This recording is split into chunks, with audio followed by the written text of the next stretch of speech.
मैं डॉक्टर अर्चना Srivastava P academic group में आप सभी का हार्दिक स्वागत करती हूँ। आज मैंने जिस विषय पर अपना व्याख्यान तैयार किया है वो है अरस्तु का काव्य सिद्धांत।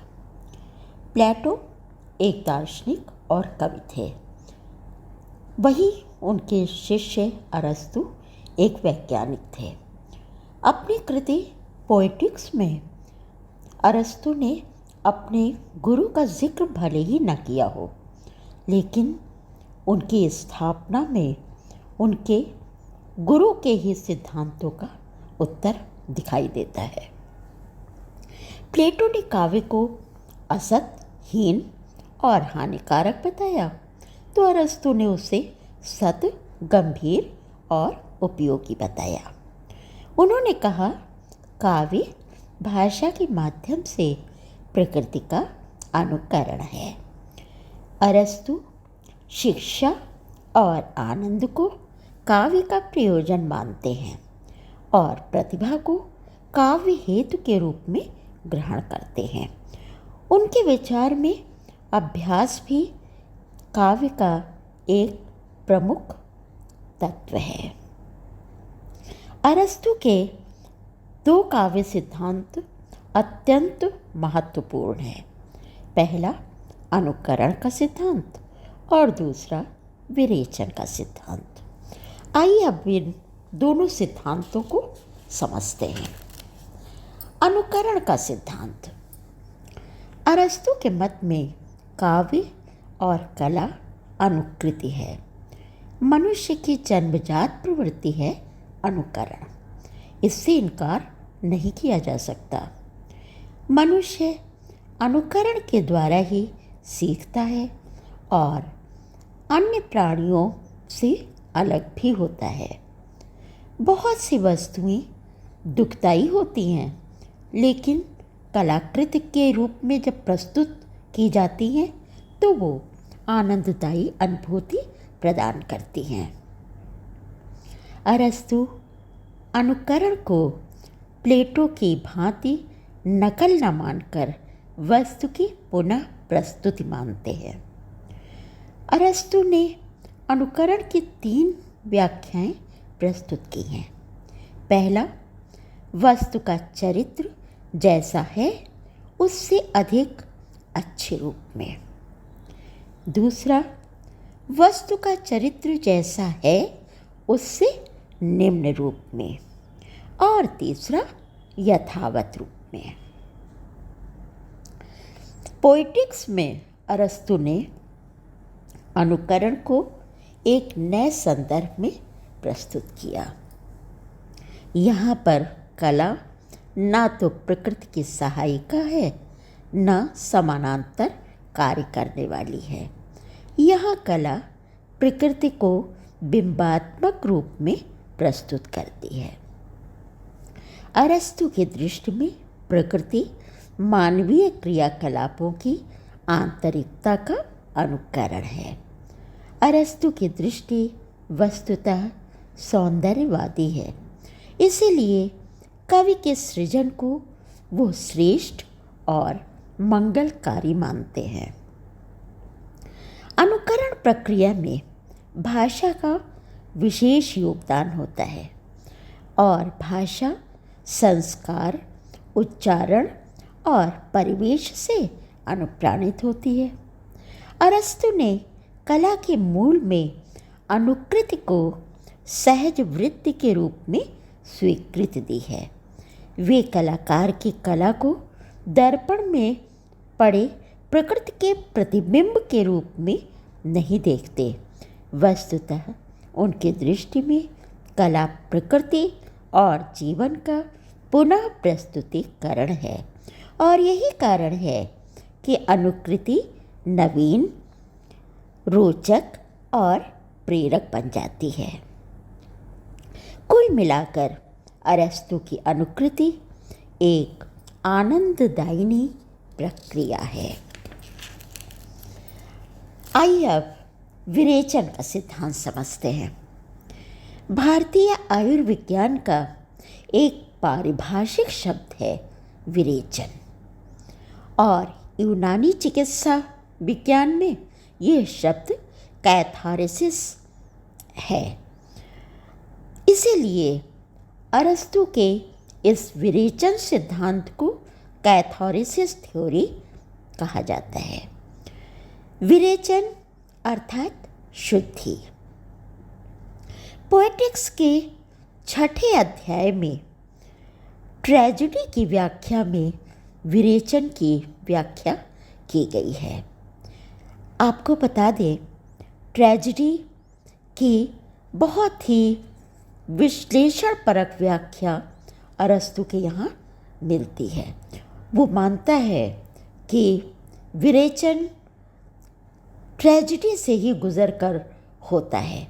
विरेचन एक तरह की मनोविकृत की सम अवस्था है। इसलिए ट्रेजेडी पर उसने बहुत विस्तृत अपनी व्याख्या दी है। विरेचन मूलतः मल निष्कासन द्वारा शरीर शोधन तथा विविध दोषों में साम्यावस्था निष्पादन करने की अन्यतम प्रक्रिया है, जैसा कि हमारा आयुर्वेद शास्त्र मानता है।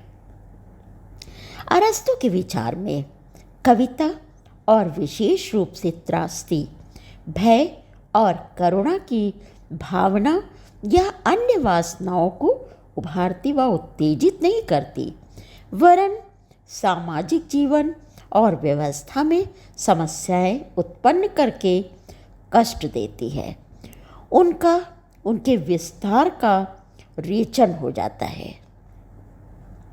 इससे हम राहत और आनंद का अनुभव करते हैं।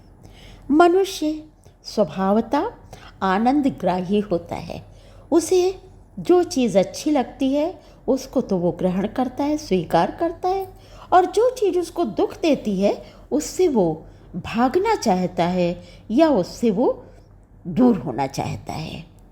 विषादपूर्ण दृश्यों से मनुष्य भागता है, लेकिन दुखांत नाटक, फिल्में और महाकाव्य देखता है और पढ़ता है और उसमें आनंद लेता है। आखिर ऐसा क्यों होता है? अरस्तु के पास इसका जवाब है। वो मानते हैं कि मनुष्य नाटक, फिल्मों, दृश्यों की घटनाओं का दुष्प्रभाव नहीं ग्रहण करता। वो तटस्थ भाव से उन्हें देखता और सुनता है, जिससे उसकी वासनाएं उद्दीप्त होकर निकल जाती हैं और उन दुखात्मक घटनाओं को देखकर या पढ़कर उसे आनंदानुभूति महसूस होती है। यही दरअसल विरेचन है। मनुष्य का दुख बाहर न निकल पाए तो वो मानसिक रूप से अस्वस्थ होता है, अवसादग्रस्त हो जाता है।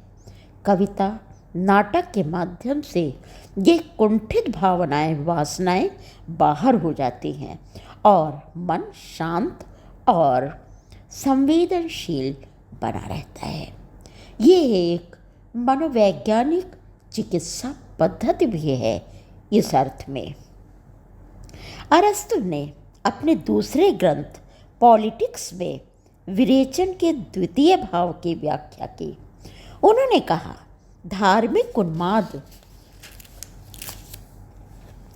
के नृत्य और संगीत, कीर्तन आदि के द्वारा भी भावों का विरेचन होता है। भावों का दमन कभी भी हितकारी नहीं होता, वो हानिकारक होता है। अतः उसको बाहर निकलना, उसके निष्कृति परम आवश्यक है।